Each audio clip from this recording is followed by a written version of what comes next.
Bookclub no Kiseki. I am Sam Allman. I'm David Bernard Hauk. I'm Matt Jorgensen. And the portion of Falcom's Kiseki series we'll be playing today is the second chapter of Kevin Game, Trails in the Sky the Third. It's our third episode, second chapter. But before we get started on all that, what's poppin'? So my visual novel, Possum Boy, we had a major meeting about it today, and I'm going to start actually putting together scenes in Renpai. Ooh. That'd be rad. Our own Maddie Grace Webben taught me how to do the very, very, very basic coding that is required. Nice.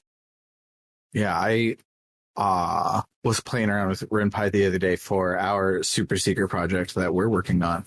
And it's very basic coding, which is great because I'm not only having to teach myself Renpai, I'm having to teach myself Lua to understand the porting process.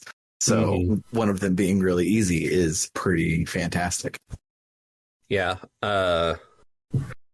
It's still a lot for me who is a Luddite, but I think I'm going to be able to do all right. Yeah, I believe in you. So there's a mobile phone visual novel app called Episode, and Summer, who is a similar Luddite, taught herself Episode like super well. Like her episodes were really well made, and she did a lot of like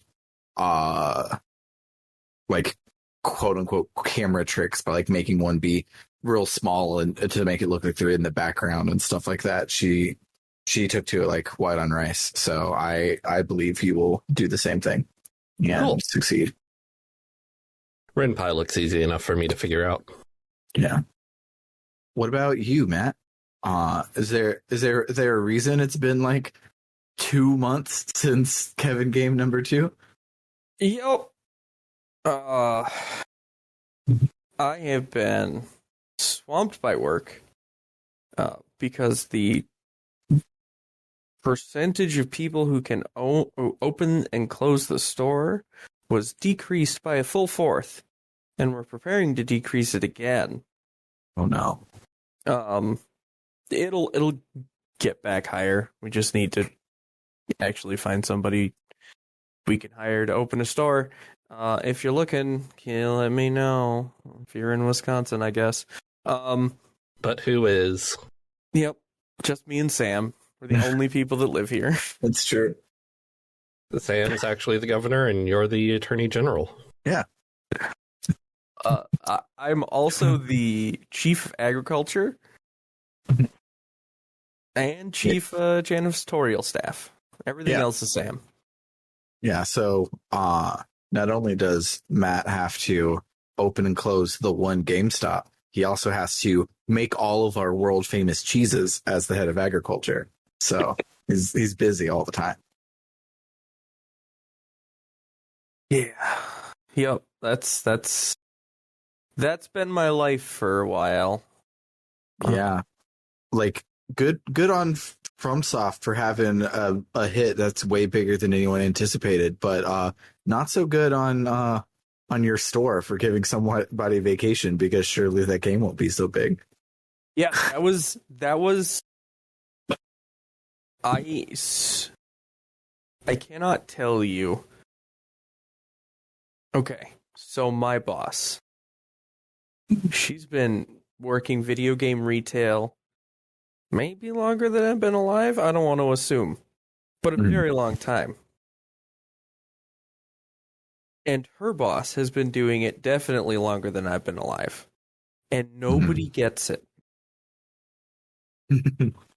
Everybody's like, the conversation every morning on the conference call is still like, everybody's still selling a lot of Elden Ring, right? Is that going to stop soon? Yeah, I'm like I knew it was going to be like in the zeitgeist, because every FromSoft game has been. But I hang out with nerds. I did not expect this to be the like number one game of all time type numbers. We're getting like sports ball guys and Call of Duty guys and like the one lady that likes to come in and talk about Pokemon. She's a real delight. Not going to give out her name because private information.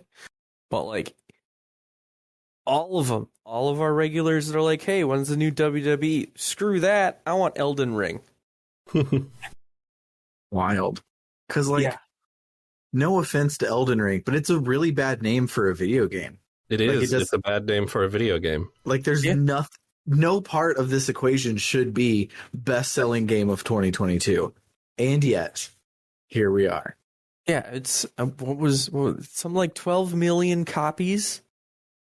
Yeah, 12 million copies was reported recently. That's nuts.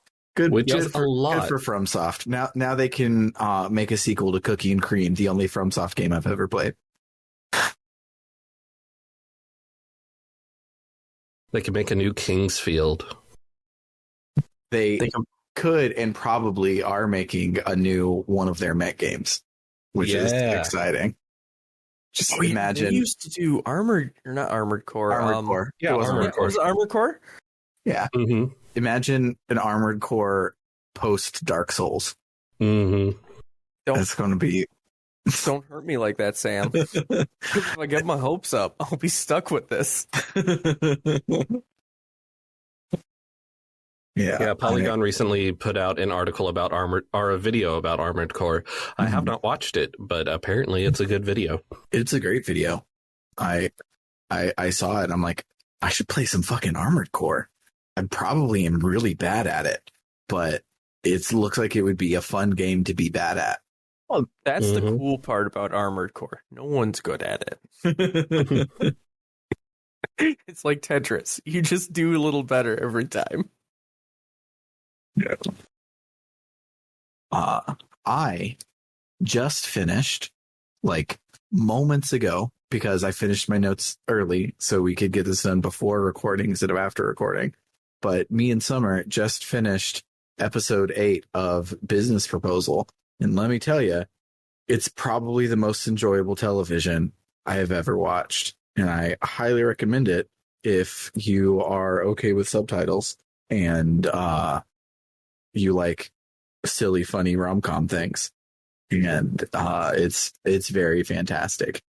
This is the Korean drama you mentioned, right? Yes.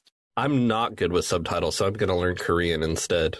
Yeah, me and Summer made that joke because there's a lot of good looking K dramas on Netflix. Netflix is really trying to expand in Korea right now, and I'm like, man, I want to watch so many of these, but like 1 out of 20 have subtitles, and the one that I really want to watch, the Arthdal Chronicles, because it's a high fantasy and I'm a nerd. That one does not have a dub to it. I think I said subtitles like 4 times, but I meant a dub. And so I can't watch it while working, which is my number one like binge time. And Summer's like, well, just learn Korean. And I'm like, you know what? I might as well. How hard could it be? Yeah. Well, Rebecca and I watched a couple of the Mr. Sunshine. I made Rebecca watch that one because I'm a huge history nerd. That was really weird. I have not heard of that one. So it's the gist of it is it's right before this, just after the second Russo-Japan War, when Japan invades Korea, like 1800s-ish. It's not great. But what's interesting is there's English-speaking characters who are, half the show is sometimes in English because it's one of the main characters talking with his boss, who's an American. Or the next episode, it'll switch to Korean, and like they had the first episode and a half dubbed, but it was not the same guy talking for his own voice Oh wow.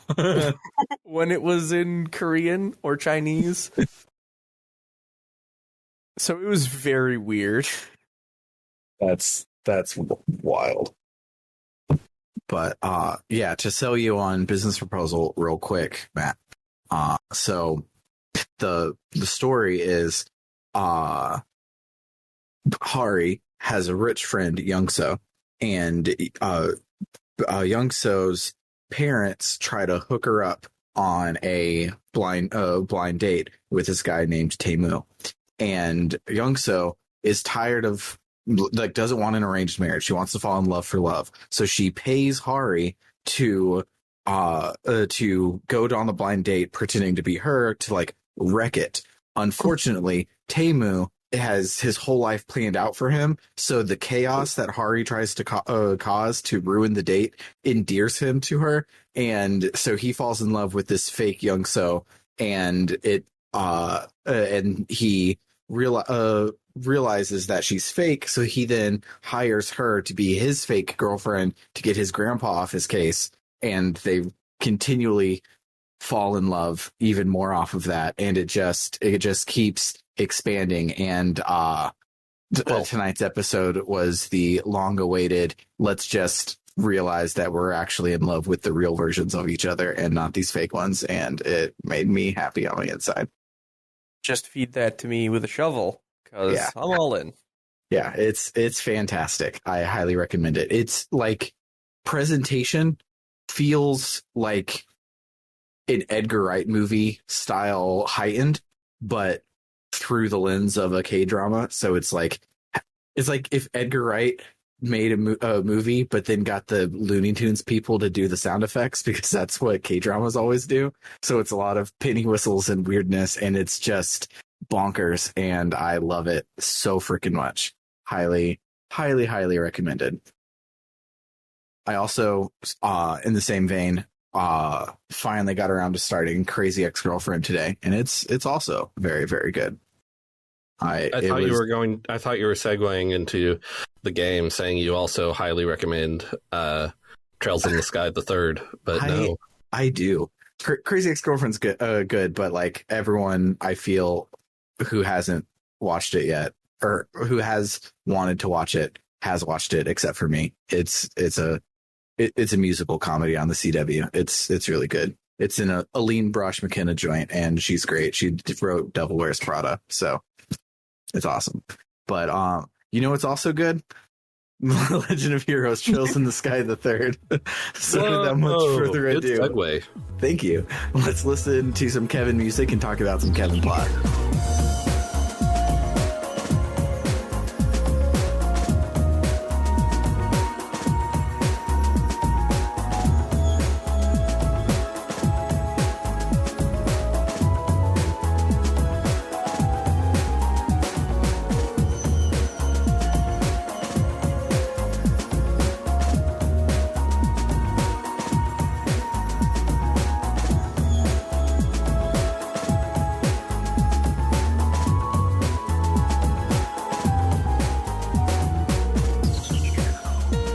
As you may or may not remember, last time we fought the person who was not Lei Wei and found out that his name is Schwartzritter, and we learned that we're in some place called the Phantasma, and Schwartzritter is doing the bidding of some quote lord, and we have Julia in our party now, so we have the very weird but super cool party of Kevin, Reese, Tita, and Julia. This week's chapter starts with a flashback. Apparently, when Reese and Kevin met, Kevin was like poor, destitute, and hungry on the street, and Reese's sister, Rufina, brought him back from the brink with some chocolate that she like mama birded into his mouth. It was fucking weird. It was weird. Is that what? Okay.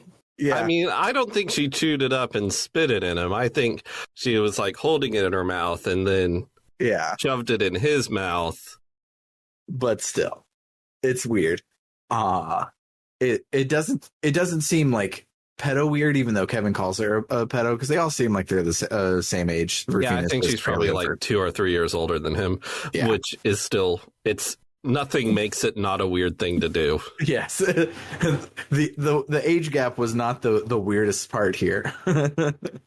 But so the flashback was apparently Kevin lost in thought. He comes back to reality. Oh, there goes gravity, and the group goes over the info that they just learned, which I summarized a paragraph ago, not knowing they would talk about it again here.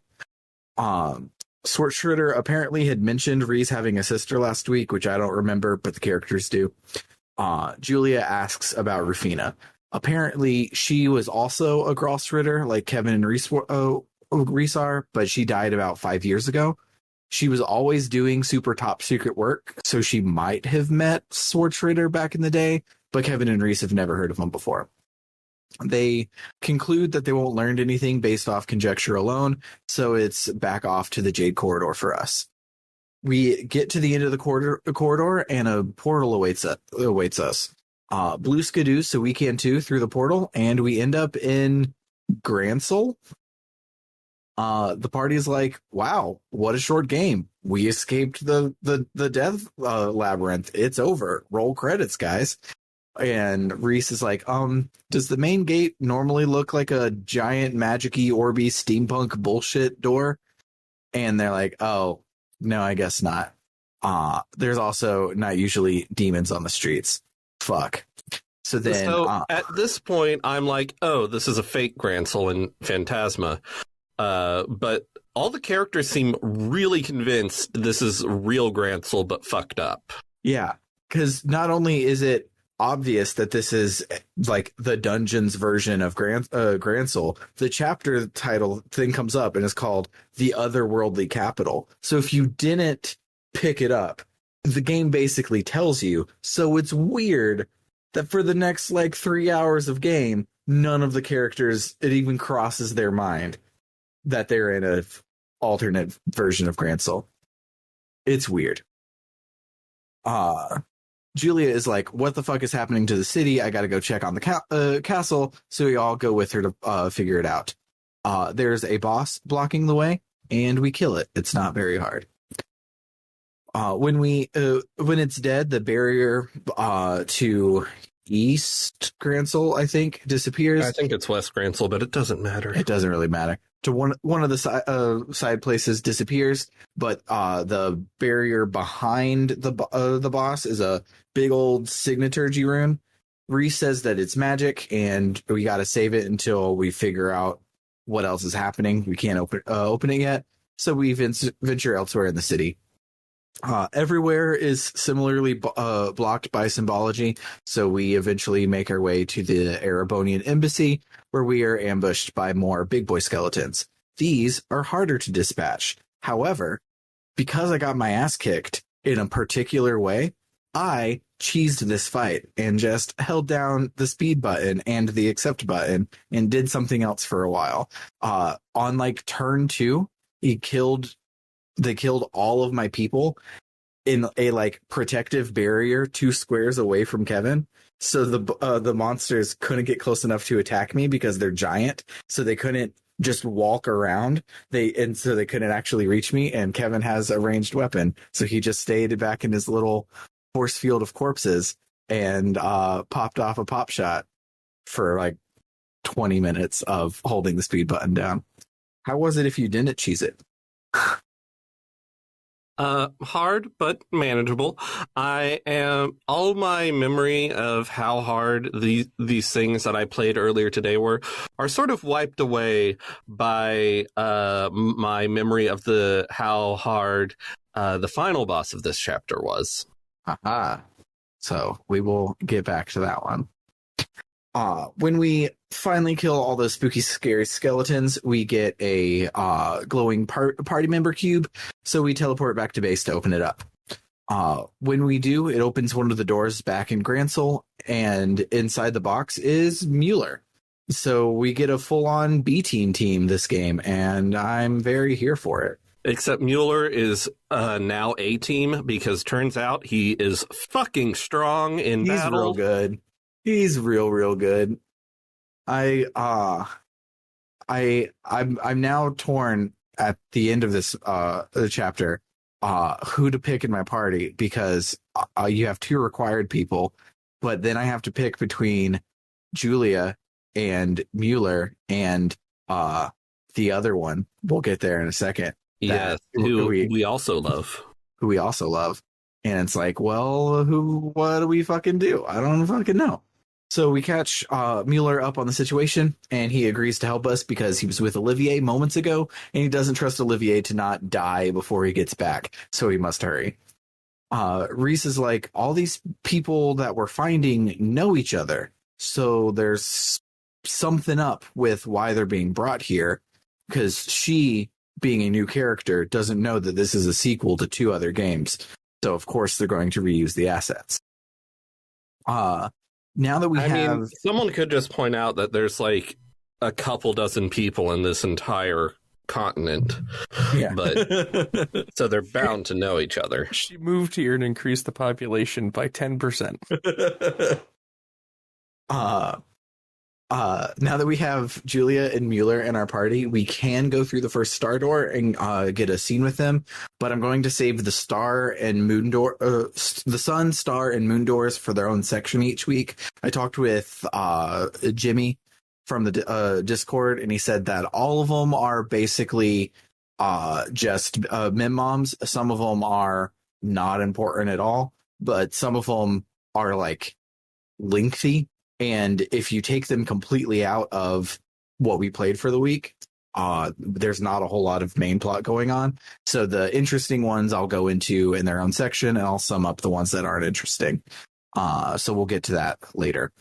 Back in the main plot, the cube awakens a new power, not the party member cube, our big Rubik's Cube MacGuffin doohickey. And the new power is remote abilities. So we can pick one party member to be our support member from afar, and they have some drawback that gives us some sort of buff. Right now I put Tita in it, but in a second I'm going to put Josette in it because hers is great, and I'll tell you about it when we get there. We were being cagey about Josette, not about who Josette was going to be. I was being cagey about the other party member, but we're about to get to Josette, so it's okay. I forgot about this immediately after it told me about it. When I tell you about Josette's, you'll probably be like, oh shit, let me go and put her into support, and then forget about it. So cool.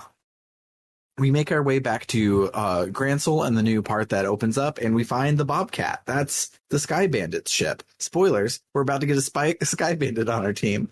So it's, of course, locked, and we have to find another way to get inside. So we go to the warehouse where the tank was kept during the tank trouble sequence last game, and there are more spooky ghosties who give us the key when we beat them.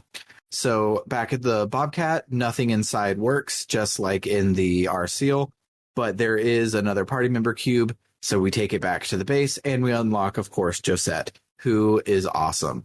This game has such a cool party. And I was a little let down that Joshua, again, I'm just opening all these cages that I took so long to set up. So I was kind of upset that Joshua was the next party member. Like, I felt we could have hit Zen first. We could have hit a couple more. I actually liked it because I felt like it was a nice mix of being like Julia, Mueller, Josette, these characters that you barely even met, barely ever got to play with. And then Joshua, who was one of the main characters for the first game and is like major character in the second game. It's like an interesting mix of A team and B team. That's true. Mechanically, go ahead. I was going to say, mechanically, I actually found it comforting to get Joshua. Mm-hmm. Does that make sense? Because, like, you got a whole bunch of new characters. I'm like, I don't know how any of you do the thing. Okay, Joshua, I can work with you, and I can use you to figure out the rest. We got this. So we get Josette caught up to speed eventually, because after we espouse all the exposition to her, she doesn't believe us still. But eventually she does agree to come with us so that she can get back to her brothers. So my pro tip is that Josette sucks in battle, but for the measly cost of minus 5% defense, you get a plus 30% to item and Sepith drop rates, which is wow. bonkers good. Put her in your support and use Joshua and Mueller, because that's a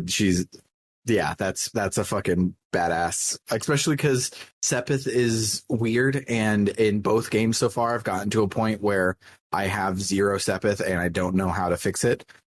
It would be great to avoid that for 30% of the time. So we head back to Gransel, and it's now nighttime, and there are tons more ghosties to fight.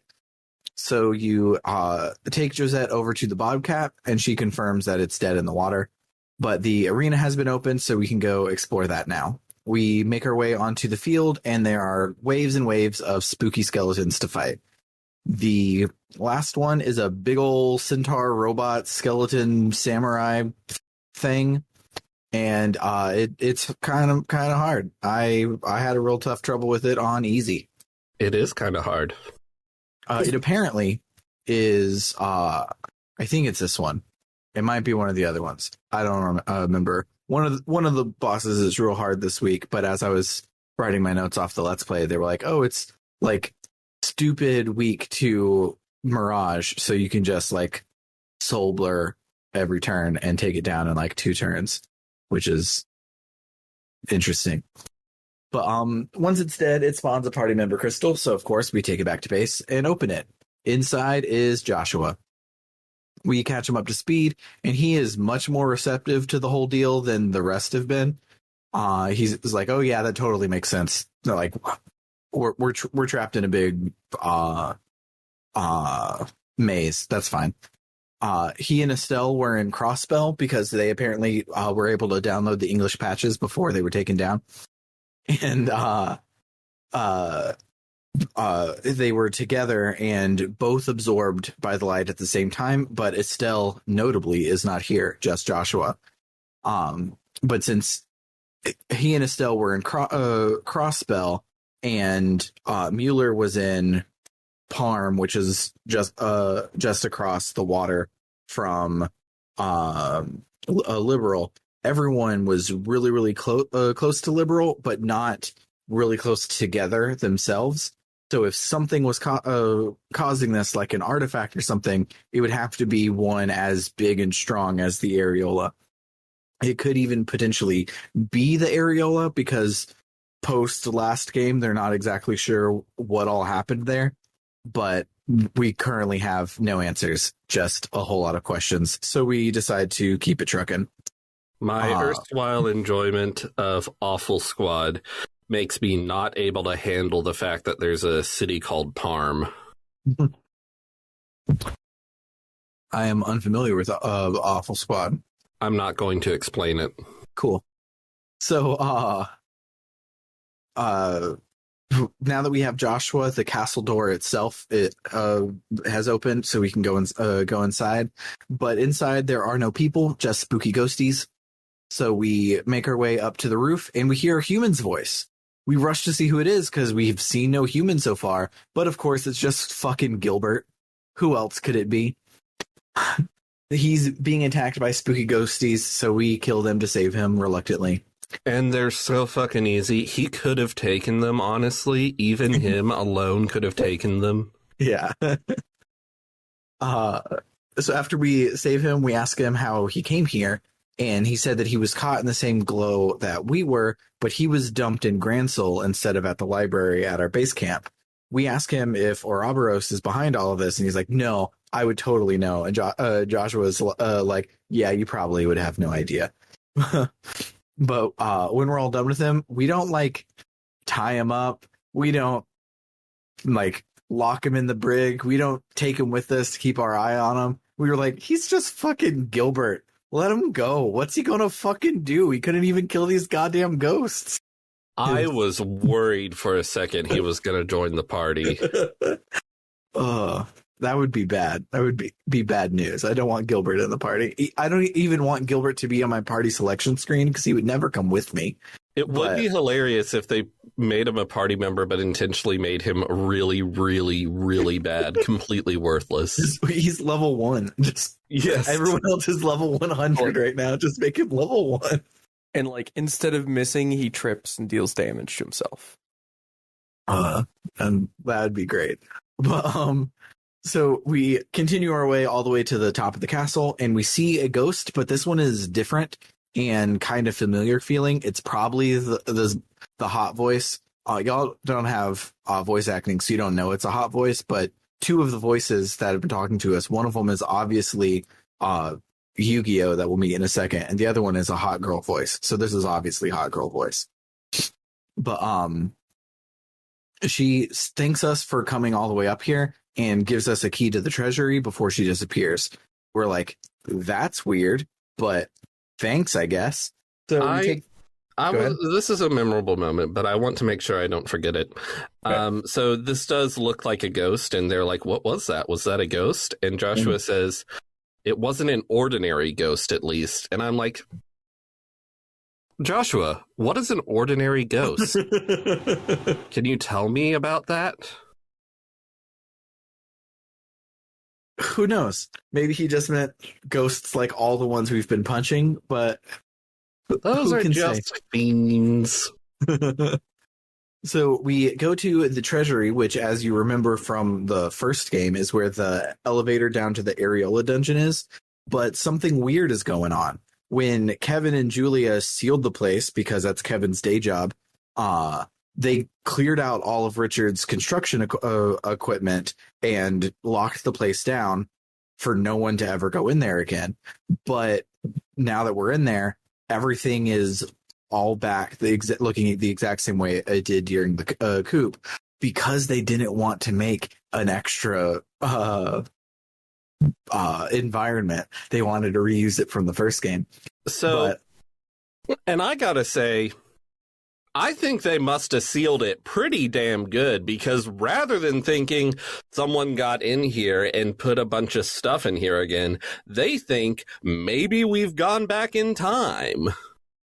So that must have been a pretty fucking good seal for them to have that much faith in it. It probably was one of the magic-y church seals that you can't even tell, like, the door is there anymore type thing. Mm-hmm. As we learned about at the beginning of this game. I'm figuring, but who knows? So yeah, they asked if we went back in time. Sense. What was that, Matt? I was just gonna say that would make sense. Yeah, since Kevin's there. Yeah, since he was the one that locked it. Yeah. So we decided to go down through the elevator, but thankfully, whoever it is that has trapped us in this nightmare dimension also hated this dungeon. So because instead of having to do it, the elevator just takes us down to the bottom level. We don't have to do the big ass dungeon anymore. I was very worried we were going to have to, but thank Christ. So when we get down to the very bottom, Kevin and Reese spell the devil just like they did before, and then the C-list Yu-Gi-Oh villain from the pre-prologue shows up. He says that he is the Lord of Phantasma, the one that Schwartzritter talked about before. He admits what has been obvious from the beginning of this chapter, that we're in a replica Grand Soul and not the real thing. And Josh was like, "Oh, I totally knew that all along." Yeah. I don't know if you guys didn't know that. Come on. I don't know if Joshua is being cool or did know it. Either one is on brand for Joshua, so it's fine. Julia's like, "Oh, thank Idios that Chloe is safe. Like, I was super worried about her, but if this is a fake Grand Soul, then everything is fine." And Lord of Phantasma is like, "Did I say she was safe?" And he pulls out from his pocket another party member stone, and he's like, "But before I can give it to you, you have another trial to do." And this boss is really cool looking and really awesome. Reese says that he's Rostrum the Savage, one of the 77 devils, and we fight it. And by we, I mean Bernard and Matt, because I didn't finish in time, and I wrote the rest of these notes based off of the Let's Play. But apparently, it's really fucking hard. Why is it so hard, Bernard? Because he hits you really hard, and he has lots of little buddies, and even if you kill the little buddies, he's constantly summoning more, and he keeps hitting you really hard. And I fought him once, and I got pretty far. I actually did a good bit of damage to him, but I die. And so instead of retrying, I actually reloaded my save because I had accidentally ran past a one of those magical shop slabs and hadn't stopped at it to buy anything. I didn't notice until I was on the screen transition because I was holding the speed up button. So instead of retrying, I went back to the title screen, went to that slab to see if I could get any new equipment and fight it regular style without the retry easiness. However, it did not have any new equipment, so I just walked in and tried to fight it again. It killed me like fucking instantly. It totally owned me. That second time, I don't know what I did wrong, but I lost. So I clicked retry, and on a single retry, I managed to beat it. Good.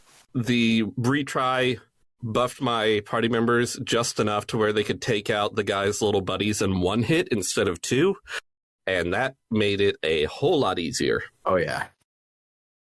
It took me like 4 or 5 tries to 4 or 5 retry buffs to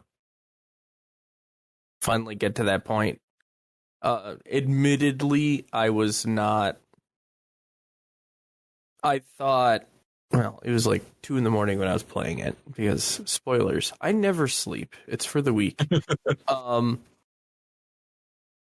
somehow I got into my head that like, oh, if I kill his buddies, he's just gonna do a super attack and respawn them. So I'm gonna try and like hurt the buddies and him. So I was just doing the worst plan possible. Yeah, that sounds bad. You gotta kill the buddies. You can't keep up with them, but eventually, if you don't kill them, there will be a ton. And so basically, I had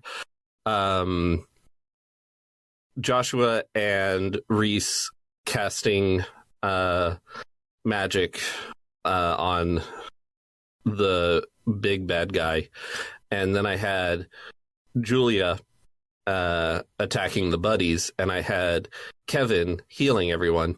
And often people would have to stop and heal themselves with items or something because it was hard. But yeah, that's basically how I got through it. Nice. I will report back next week on how balls hard it was and how I'm on easy and will still retry like 35 times so that I kill him in one hit because that's what I'll have to do. We'll see. I really enjoy this battle system, so usually if I lose a boss fight, I want to try it again at the same difficulty, so I'll exit to title menu if I saved. But this one was hard. Yeah. I'm so glad that these games have the retry buff. The evolution version actually breaks it out in the menu, so you can hit retry to just try it again, or you have retry at a lower difficulty to get the buffs. I would love that. That would be so convenient. Yeah, because sometimes I want to retry without the buffs. Yeah, I pray in my heart of hearts that a 4K 60 version of the 3 games bundled together is on the horizon for PS5, and if it had all the things the Evolution version added, it would be fantastic, because that's just the best version of that. Is be instead of having to choose it globally, which you guys have to, like go into the launcher and turn it off. Instead of having to do that, if you could just like, oh no, I almost beat him, I want to try again and like win for me, instead of, oh, this guy completely wiped the floor with me, I am not prepared, I do not want to go grind, let's do like 6 retries and just get through it type thing. Yeah, this boss completely wiped the floor with me, and it's 9:25 because I didn't plan out my day well, and we were supposed to record at 9:30. I'm gonna hit retry. Yeah, Absolutely. So after the fight, the Lord of Phantasma tosses us the party member stone. Kevin asks him what his whole deal is, and he says that he's just a shadow cast by, quote, something within your numbers. And a CG quickly flashes on screen of Kevin being held or protected or something by someone who looks like Rufina, who looks like she's been stabbed in the back with a giant chakram. But it pops up really fast, and I only know what it looks like because I was reading the Let's Play for my notes, and I had a still screenshot. But it pops up like 3 frames. Yeah, I barely caught it. I just saw that it was someone holding Kevin. Mm-hmm. Kevin says that he's spouting nonsense, and he shoots him a bunch. But it was just one of those empty shell things that we fought a whole bunch, and not the Lord of Phantasma himself. As he disappears, he opens the next portal for us, but we decide to head back to base to open the party member cube first. It's probably Chloe. And as we leave, the chapter ends. So let's listen to a real quick ditty of some sort.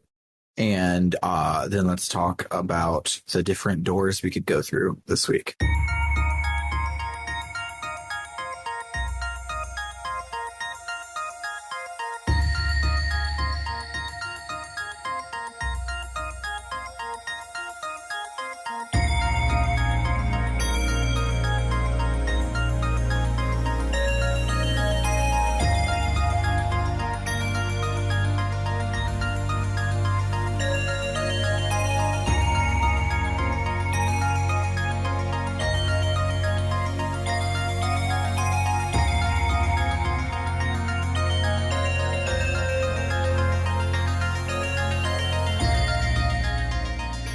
Okay, 2 of the doors don't matter.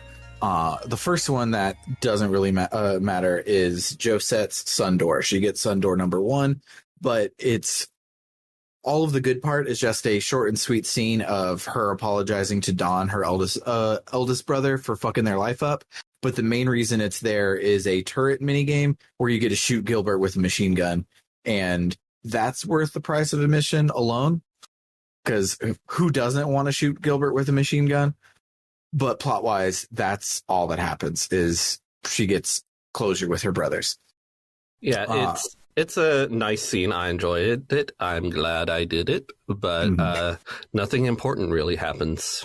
Yeah, we're skipping over Star Door 1 because that's the good one. Star Door 2 is not as... has more interesting things than Josette's Sun Door, but not nearly as much as Star Door number 1. So to open Star Door 2, you need to get 100 battles to unlock it, which is like trivially easy at this point of the game. I think when I walked by it the first time, I had 78. By the time I got Joshua, I had like 99. So basically, I didn't have enough when I first got to it, and then didn't think to go back and check later. Well, so now you won't need to, unless you want the mirror. Will. Unless you want the gold. Gold is really hard to get in this game. I do want the gold. It's real hard to get through. The gold. So the whole party gets to go into this one, and all it is a text document. It's a report on the salt pail, which is a pillar of salt so tall that it could kiss the clouds in the state of Northumbria, which we haven't really heard about yet, but it becomes important in Cold Steel 3, apparently. A whole lot of characters in Cold Steel 3 are from Northumbria. But the salt pail series. The salt pail just fucking showed up one day, and it was such a massive giant pillar of salt that as the wind blew, it broke off salt pieces and snowed salt all around the thing in the entire Northumbrian region, and all that salt like absorbed all of the water and choked out all of the life in the area. Like the place basically became like a sea of salt. Sounds bad. So eventually, internet. Yes.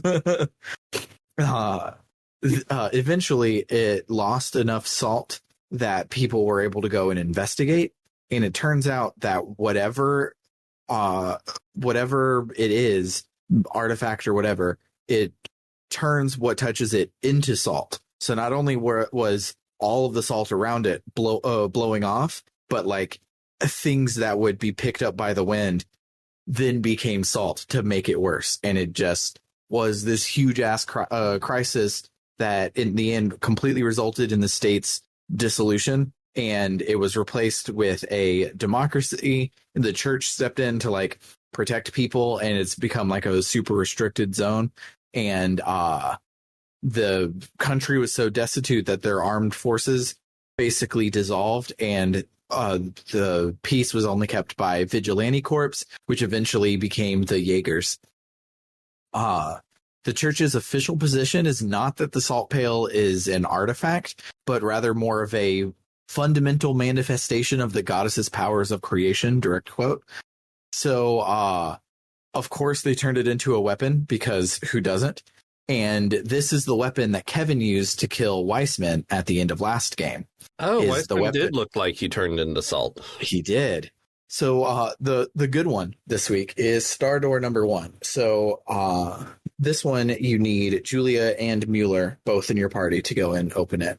But about 2 months after the end of the last game, Julia finishes up all of her reports and debriefing and stuff about what had happened at the end of the second game. And the queen thanks her, and she's like, you know what? You've earned it. Take the rest of the day off. And Julia, hilariously, has no idea what to do with her free time at all. She ends up accidentally working like 2 or 3 times, and before she's like, you know what? I have to take the day off. I got to go out for a stroll. Unfortunately, Grancel is filled with lesbians who are in love with Julia, and they're trying to just get a glimpse of her to see her. So she tries to leave out of the front, can't, turns around and stays in the castle. Apparently, it doesn't say this, but I'm guessing it was Dorothy because it's her vibe. The Liberal News did one of those like Time magazines you can buy at the checkout counter that are like the Julia Schwartz issue type thing. Did a huge special on her. I'm pretty sure Dorothy mentioned she was going to do something. Dorothy and Niall mentioned they were going to do something like that in one of the previous games. Maybe they wanted to. But yeah, all of the lesbians in the country bought it, and they're now super obsessed with her.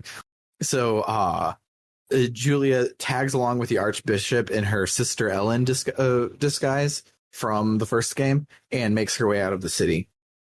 So my question is, did the Archbishop happen to have this nun get up on him? I feel Julia probably does Julia keep it at the castle? I feel she probably keeps it at the castle for like undercover stuff. I guess that makes sense. So as they make their way out of the city, Julia runs into Mueller, who is in Grancel wrapping up some loose ends, and he helps her. He helps Julia dodge her incredibly ravenously lesbian fan base, and they find a quiet place to talk.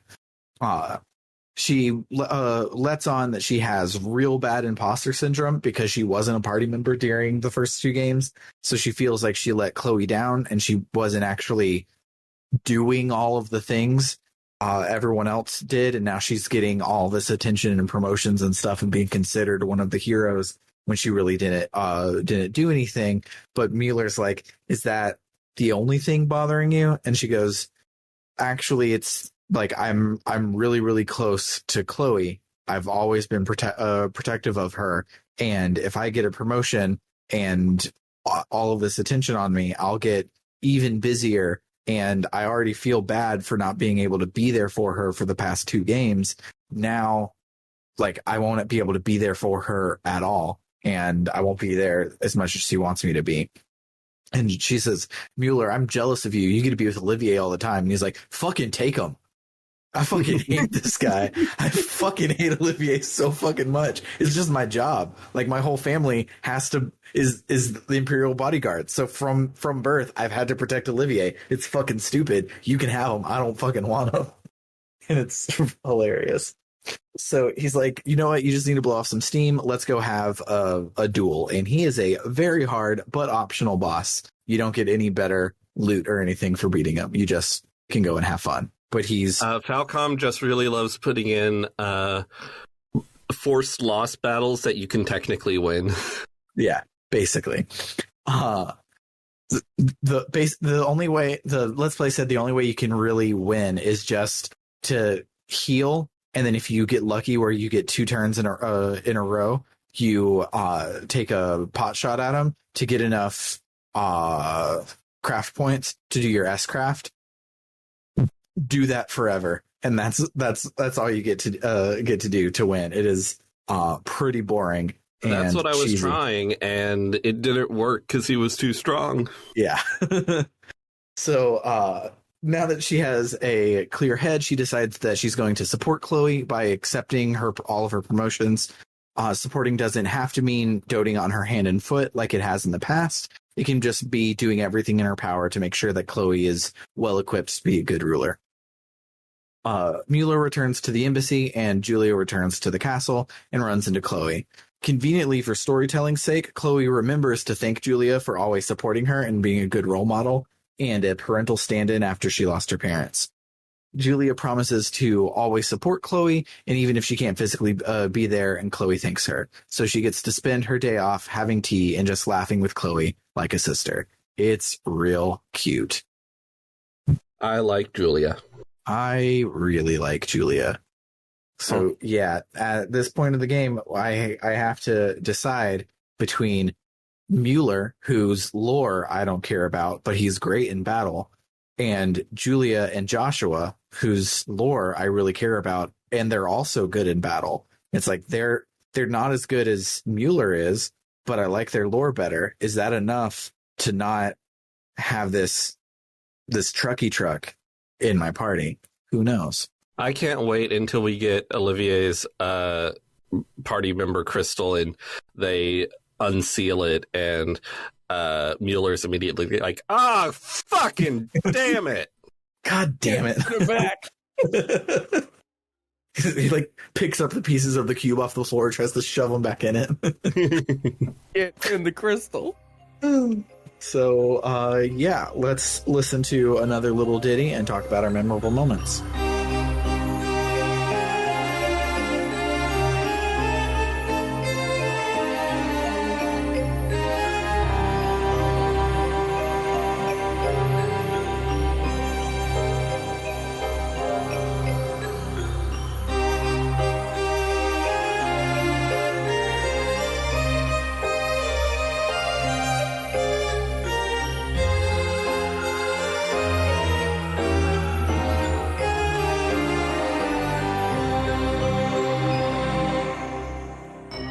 All right, I've been talking long enough. What do you guys got? I like Josette's hat. It's a good hat. She's wearing a little visor that says Capua on it, because now the Capuas have a small business where they deliver stuff for people, because the queen pardoned them and they're going straight. Mm-hmm. It's good. I love the hat. There's also I'll find it and share it, but the Let's Play data mined the PC game to get all their sprites to use for like talking heads for the Let's Play, and they found an unused sprite of Josette in her visor doing the Goku like pulling down one eyelid and sticking your tongue out face, which is just So fantastic. Yeah, love Josette still to this day. What about you, Matt? Do you have any? Not related to the game itself, but after I played the chunker, I was describing it. I was telling Rebecca about it the next day, and she was like, "That sounds like a game you told me about once." And it was a very comical situation where for 3 days we were trying to figure out what it was. So I would be like on one side of the house, and she would shout, "Was it this?" I'd be like, "I don't think so." Finally, we decided it was Silent Hill. Basically the same game. That's amazing. So I have a couple 3 of which are all treasure chest related. So, Wait, you have a couple, 3 of which are treasure chest related? The math is not working out here. I have a Texas couple, as in a small number. I have a few couple. I see. So, one of the chests says, Sky the Third was delayed 5 years so that we could come up with more treasure chest phrases, which I thought was a great treasure chest phrase. Another one says, this is a nice chest. This is also a haiku. Chest, chest, chest, chest, chest. I read that chest and I thought, oh, Sam's going to have that in memorable moments. Yes, I did. And also, you know how it's insane how many chests are in these games and how many and how the empty messages are all unique. So there's a whole lot of text dedicated to chests that the average person won't ever read. In this game, the chests update like all the NPCs did in the prior games. So if you go and recheck your empty chests that you've already checked, you will get a new new message after the plot updates. So this game is ridiculous. I don't believe you. It's I can prove it with things from the Let's Play. It's ridiculous. So there are probably triple the messages that we originally thought there were in this game. But this game still is too much. This game still has the lowest amount of writing out of every Trails game. So it's not super insane, but it's still very, very, very, very, very insane. They had like an entire 10-book series worth of text in this game, and they were like, that's not enough. Yeah. The other games were like 20 books. So speaking of there being a lot of books in these games and a lot of story to get through, apparently it's not enough. So 10 games and counting with more text than the rest of all text combined is not enough. So there's a manga that was released along with this game that is talking about Joshua and Estelle's adventures in Crossbell that they allude to in this chapter. We're not going to get it during gameplay on what they did. There's a manga for that, which is... I think there's an anime too. Yeah. I think the anime is an adaptation of the second game, I think. Yeah, I know there's an anime that's an adaptation of the second game. And I watched a clip from it. I like brought up an episode on YouTube or something and scrubbed around, and it freaked me out because they kept calling Joshua Josh. Yeah, I don't like that. Every time in my notes I write Josh, I say Joshua on the podcast. Josh is just there because it's fewer numbers. His name is Joshua. Yeah, I don't like that. I don't like that at all. Bernard, did you have any more? No. Cool. So that'll do it for the week. This series is a timed exclusive for our Ko-Fi supporters. So if you're hearing this in the podcast feed, come on over to www.rpgbook.club, where there will be a few extra episodes waiting for you when you donate. For Book Club No Kiseki, I have been Sam Allman. I'm David Bernard Hauk. And I promise it won't be this long again because of me. Adios, amigos.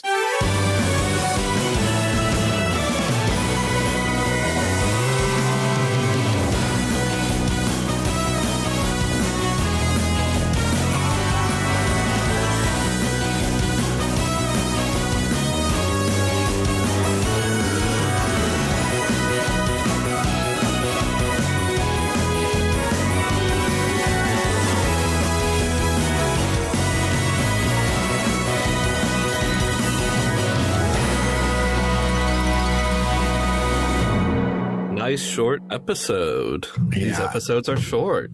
Yeah, it's the shortest game, and even with all of the optional stuff, I talked about every single one of the side quests this week. It still was a really short game. Did you notice that at one point in this, you can go down to the library and read all of Carnelia. Yep. I was tempted, but I was like, no, I planned my day really poorly. I gotta do this.